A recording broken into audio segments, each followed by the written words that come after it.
నాన్న నాన్న కథ చెప్పవా అడిగాడు వినోద్. చెబుతాను. కథ పూర్తయ్యాక నేను అడిగే ప్రశ్నకు సమాధానం చెప్పాలి. సరేనా అన్నాడు శంకర్ నారాయణ.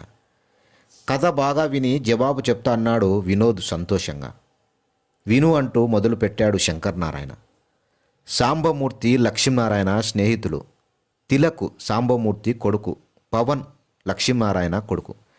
తిలకు పవన్లు 3వ తరగతి చదువుతున్నారు. పట్నంలో దసరా ఉత్సవాలు జరుగుతుంటే స్నేహితులిద్దరూ కుటుంబ సమేతంగా వెళ్ళారు. అక్కడ ఉత్సవంలో ఇసుక వేస్తే రాలనంత జనం ఉన్నారు. రకరకాల ఆట వస్తువు, బొమ్మలు, బొమ్మ తుపాకులు, కళ్ళద్దాలు, గడియారాలు, షోకేస్ వస్తువులు, స్త్రీలకు సంబంధించిన వస్తువులు, గాలిపటాలు, ఒకటా రెండా వందల సంఖ్యలో రకరకాల అంగులు ఉన్నాయి. అవన్నీ చూస్తూ చేతులు పట్టుకొని నడుస్తూ తిలక్కు పవన్ అమ్మా నాన్నలను గమనించలేదు. పిల్లలు వెంట వస్తున్నారనుకున్నారు పెద్దవాళ్ళు. అలా జనంలో తప్పిపోయారిద్దరు. తాము తప్పిపోయిన విషయం గురించి జనములో అమ్మా నాన్నల కోసం వెతకసాగారు. వాళ్ళు కనిపించలేదు. జనాన్ని దాటుకుంటూ దూరంగా వచ్చారు. పవన్ ఏడుపు ముఖం పెట్టి దిక్కులు చూడసాగాడు. ఇంతలో ఓ వ్యక్తి దగ్గరకు వచ్చి విషయం అడిగాడు. ఎందుకు ఏడుస్తారు?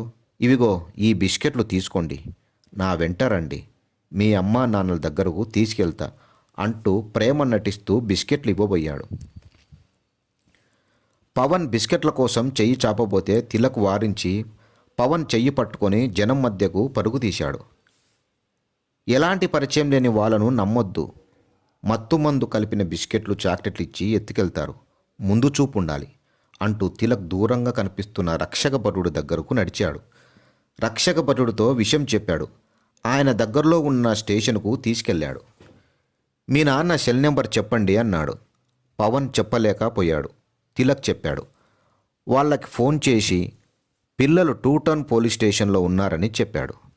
సాంబమూర్తి లక్ష్మీనారాయణ వారి భార్యలు పిల్లల కోసం వెతికి వెతికి కంగారు పడుతున్నారు. ఫోన్ రాగానే సంతోషంగా స్టేషన్ వైపు పరుగులు పెట్టారు. ఇంటి నుండి బయటకు వచ్చినప్పుడు పిల్లలను ఓ కంట కనిపెట్టుకొని జాగ్రత్తగా ఉండాలని పోలీసులు వాళ్ళని మందలించారు.